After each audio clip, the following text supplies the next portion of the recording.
Welcome to SB news. నేడు భద్రాద్రి కొత్తగూడెం జిల్లా పినపాక మండలం ఏడుల బయ్యారం గ్రామంలో ఎస్బీ న్యూస్ స్టూడియోలో ఒక ప్రముఖ వ్యక్తిని మీకు పరిచయం చేయబోతున్నాం. ఆదాన్ స్వచ్ఛంద సంస్థ అని ఏర్పాటు చేసి వలస ఆదివాసీలు అలాగే గిరిజన గ్రామాలలో అలాగే పేద గిరిజన గ్రామాల్లో అలాగే గిరిజనేత గ్రామాల్లో ఆదాన్ స్వచ్ఛంద సంస్థ ద్వారా ఎన్నో సేవా కార్యక్రమాలు అందిస్తున్న తోలెం రమేష్ గారితో మనం ప్రస్తుతం ఉన్నాం. ఆయన అడిగి ఈ ఆదివాసీ గ్రామాల్లో సేవ చేసేటప్పుడు తనకు ఎదురయ్యే అనుభవాలు ఏంటి, ఆయనకి ఎలాంటి సంతృప్తినిచ్చింది, అలాగే ఆదివాసీ గ్రామాల్లో వస్తున్న సమస్యలు ఏంటి తెలుసుకునే ప్రయత్నం చేద్దాం. నమస్తే అండి రమేష్ గారు. నమస్కారం అండి. ఇప్పుడు మీరు ఆదాన్ అనే స్వచ్ఛంద సంస్థను ఏర్పాటు చేసి ముఖ్యంగా గిరిజన గ్రామాల్లో జిల్లా వ్యాప్తంగా సేవా కార్యక్రమాలు చేపడుతున్నారు సార్. దానికి ప్రధాన మోటివ్ ఏంటి? సో ఏజెన్సీ గ్రామాల్లో గిరిజన గ్రామంలో పిల్లలు చాలా వెనకబడి ఉంది. వ్యవసాయ గ్రామంలో తల్లిదండ్రులు పనిచేస్తూ ఉంటారు. సో చదువు మీద వాళ్ళకి పూర్తి అవగాహన లేకపోవడం, సో చదువు మీద వాళ్ళకి ఆసక్తి తక్కువ ఉండడం వల్ల నేను కూడా ఆదివాసీ గ్రామాలు గిరిజన ప్రాంతాలు జన్మించి ఆ గిరిజన గ్రామంలో సమస్యలు దగ్గరగా ఉండి చిన్నప్పటి నుంచి చూశాను. కాబట్టి వాళ్ళని మనం ముందు భవిష్యత్ తరాలకి ఉండాలంటే చదివే మార్గం అని మనం గ్రామాల్లో వెళ్ళి గిరిజన గ్రామాలు ప్రతి ఒక్కరు చదువుకోవాలనే ఉద్దేశంతో ఆధార్ సంస్థ ద్వారా ప్రతి పిల్లవాడు చదువుకోవాలి. భవిష్యత్తులో ముందుకెళ్ళాలంటే తల్లిదండ్రులతో నేర్పే విద్యని వాళ్ళ యొక్క విలువలను నేర్చుకుంటూ ముందుకెళ్ళాలని మా సంస్థ నుంచి అవగాహన కార్యక్రమం చేస్తున్నాం. ఇప్పుడు ముఖ్యంగా మీరు వలస ఆదివాసీ గ్రామాలకు వెళ్తున్నారు సార్. వలస ఆదివాసీ గ్రామాల్లోకి వెళ్తే వాళ్ళకి కులం సర్టిఫికెట్లు ఉండవు, ఆదాయ సర్టిఫికెట్లు ఉండవు. నాకు తెలిసి చాలా ప్రాంతాలలో ఆధార్ కార్డు కూడా లేని పరిస్థితి ఉంది. ఇలాంటి సమస్యలు మీ దృష్టికి వచ్చాయా? వచ్చాయి సార్. గ్రామంలో ఆదివాసీ గ్రామంలో చూసుకుంటే ప్రైమరీ స్కూల్లో కానీ అంగన్వాడీ సెంటర్లో కానీ ఇప్పుడున్న జనరేషన్లో ప్రతి పిల్లవాడు ఆన్లైన్లో నమోదై ఉండాలి. కాబట్టి వాళ్ళు నమోదై ఉండాలంటే ఏదో ఒక ఐడెంటిటీ కార్డు కావాలి. కాబట్టి ఆధార్ కార్డు వాళ్ళకి పెద్ద సమస్యగా మారింది. దాంతోపాటు హైయర్ ఎడ్యుకేషన్కి వెళ్ళాలంటే క్యాస్ట్ సర్టిఫికేట్ ప్రాబ్లమ్నే ఉంది. ఆ గ్రామంలో బర్త్ సర్టిఫికేట్ కావాలంటే ఈ మధ్యలో వాళ్ళకి బర్త్ సర్టిఫికేట్ లేకపోవడం వల్ల ఇంటి దగ్గర డెలివరీ అయ్యి తర్వాత హాస్పిటల్కి వెళ్ళేసరికి లేట్ అయ్యి అక్కడ నమోదు చేయడంలో లేట్ అవుతుంది. దాని కారణంగా వీళ్ళకి బర్త్ సర్టిఫికేట్ సరైన సమయంలో అందకపోవటం వీళ్ళ ఆధార సమస్యగా ఏర్పడుతుందండి.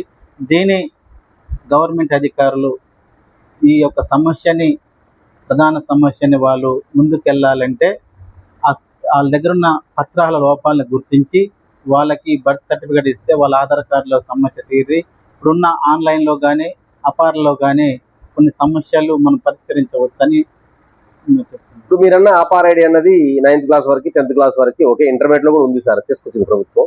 కాదు ఇప్పుడు ఎవరికైతే క్యాస్ట్ సర్టిఫికేట్ లేదో వాళ్ళకి ఇన్కమ్ కూడా వచ్చే అవకాశం తక్కువ ఉంటుంది.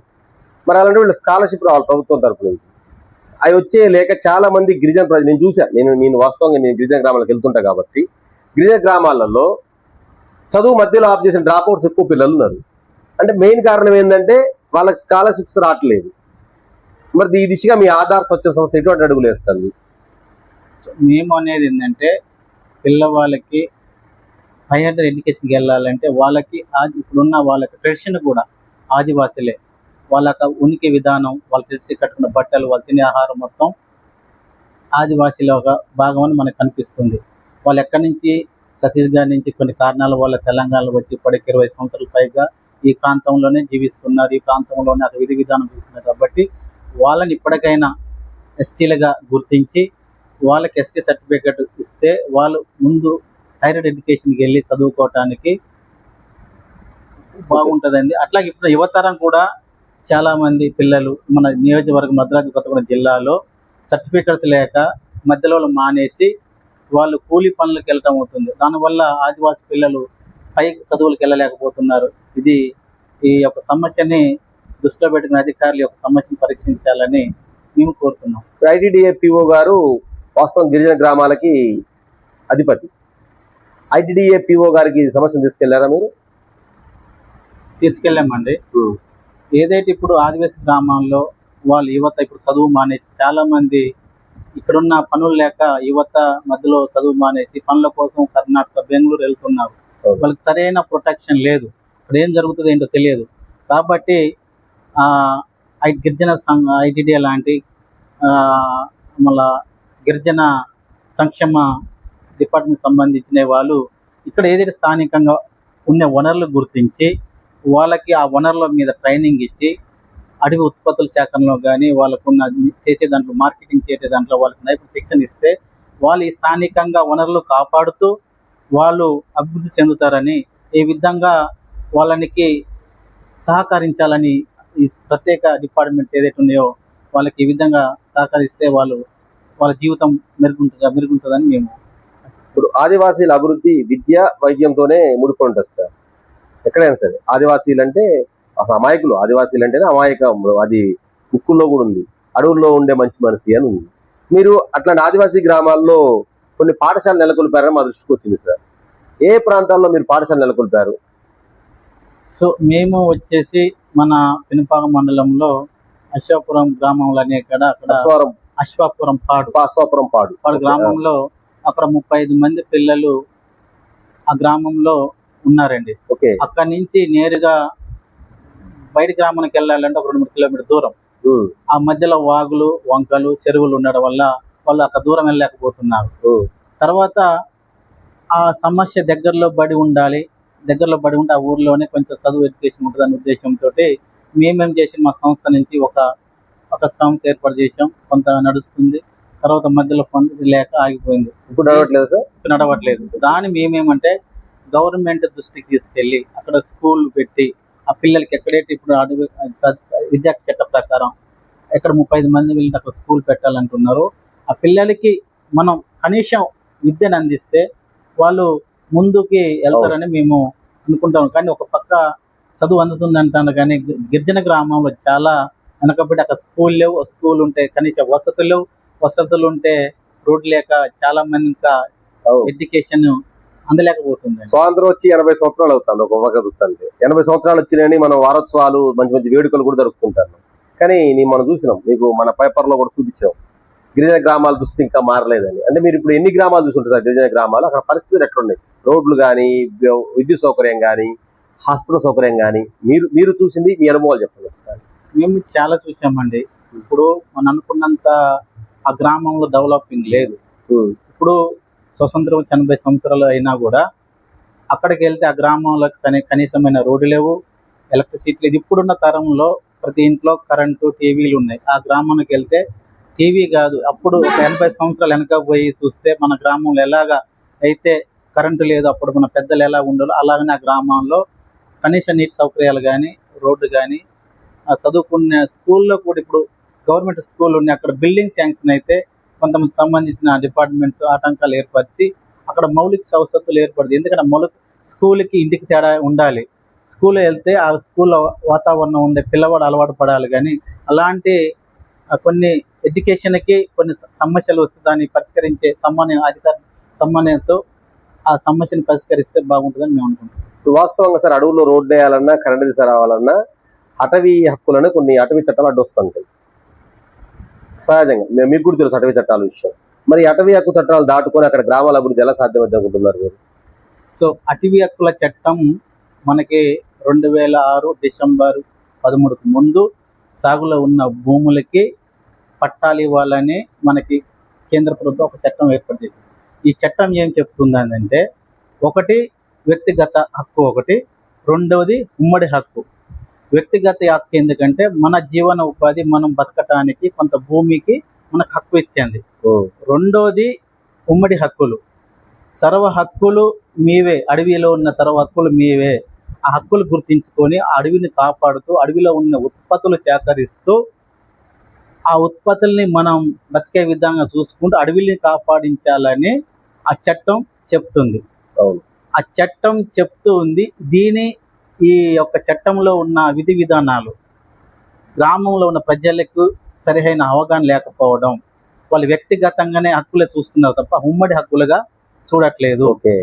ఈ హక్కులని అధికారులు, పారిశుద్ధ్య అధికారులు, ప్రజలు సమన్వయంతో వీళ్ళ భాగస్వామ్యం కూడా ఉంటే అడవుల్ని కాపాడగలుగుతాం. వాళ్ళకి అప్పటి నుంచి ఆదివాసులు అడవులు నమ్ముకొని ఆ అడవిలో ఉన్న ఉత్పత్తులని సేకరిస్తూ వాళ్ళ జీవన ఉపాధి గడుపుతున్నారు. కానీ అడవులు నరుకుతున్నారు అంటారు, కానీ ఇది ఆదివాసులు ఏరే వాళ్ళు స్మగ్లింగ్ చేసే వాళ్ళ ద్వారా అడవులు నాశనం అవుతుంది.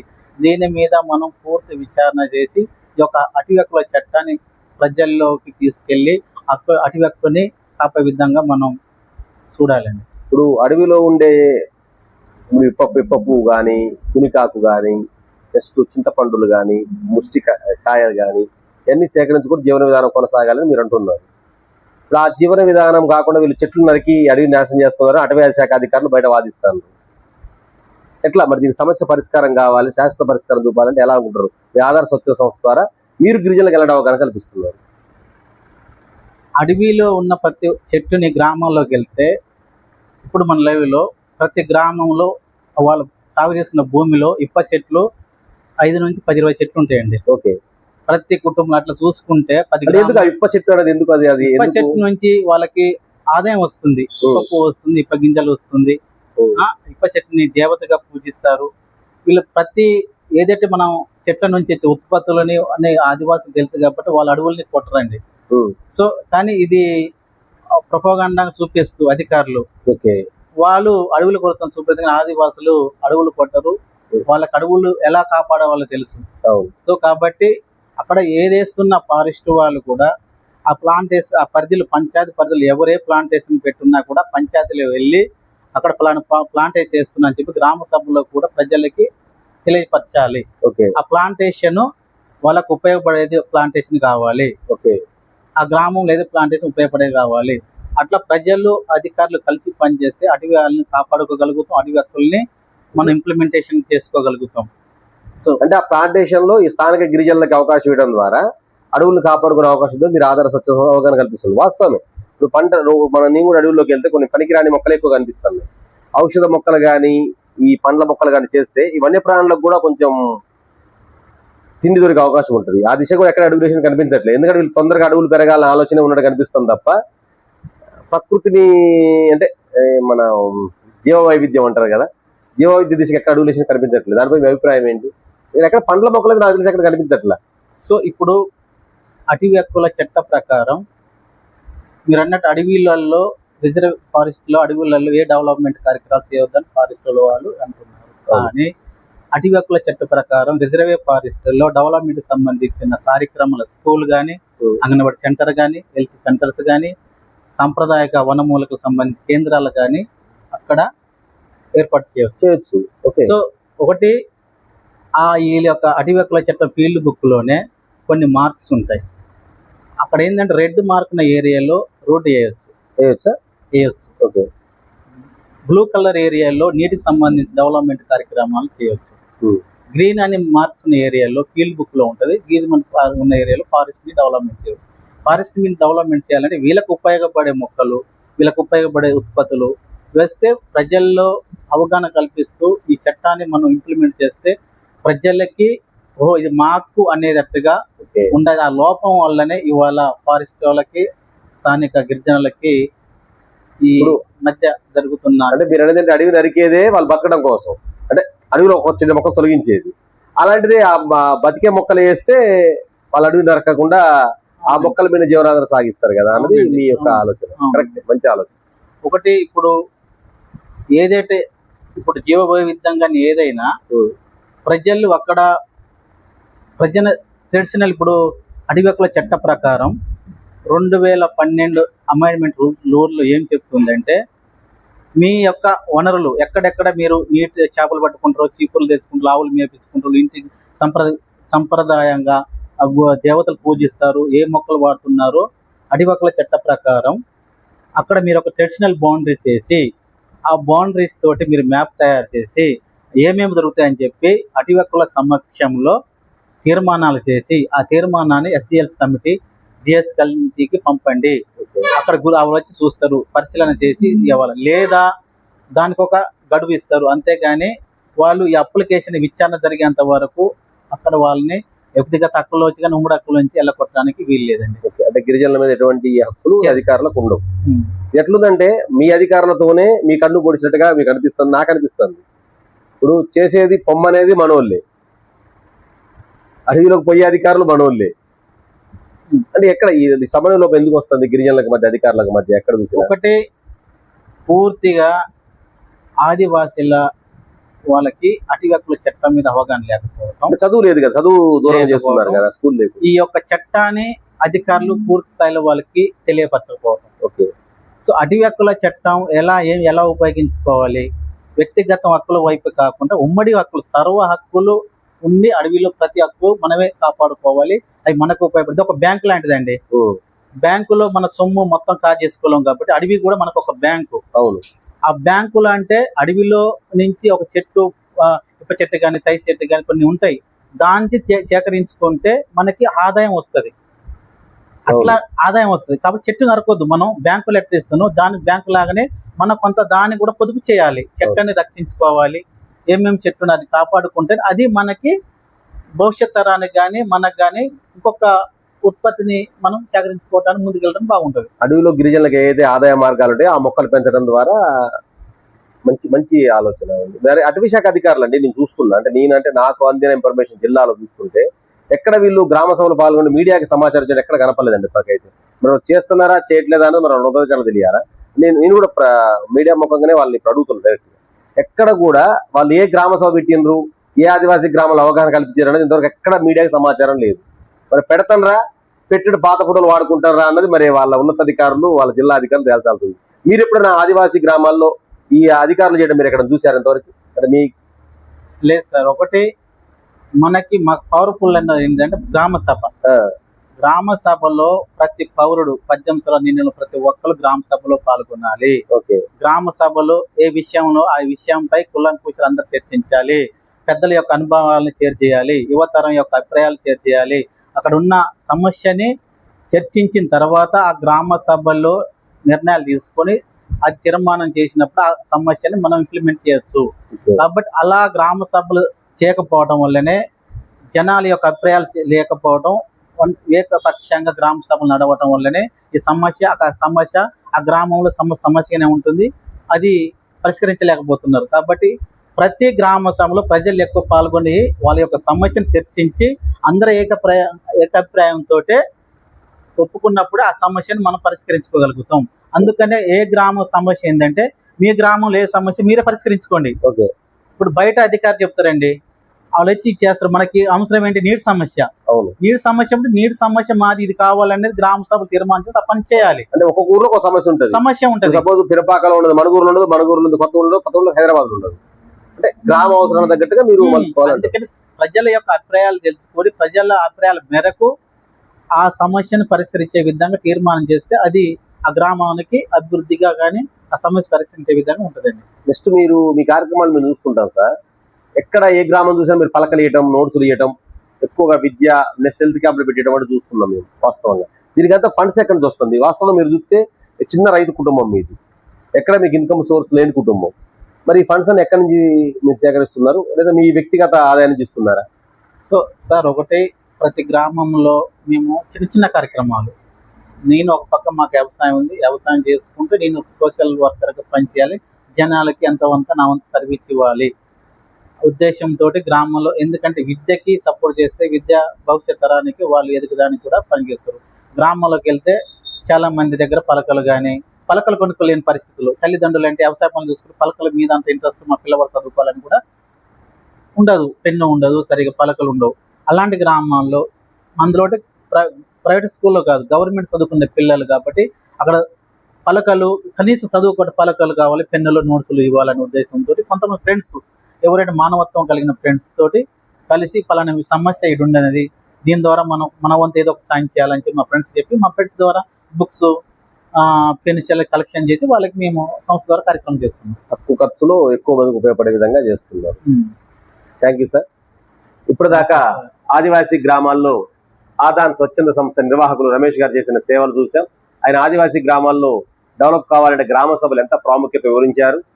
అలాగే అడవిలో కాపాడుకోవడానికి అటవీ శాఖ అధికారులు ఉపయోగపడే మొక్కలు వేయడం వల్ల అది బ్యాంక్ లాగా ఉపయోగపడుతుందని, అలా అవగాహన కల్పించాలని అటవీ శాఖ అధికారులకు కూడా పలు సూచనలు చేశారు.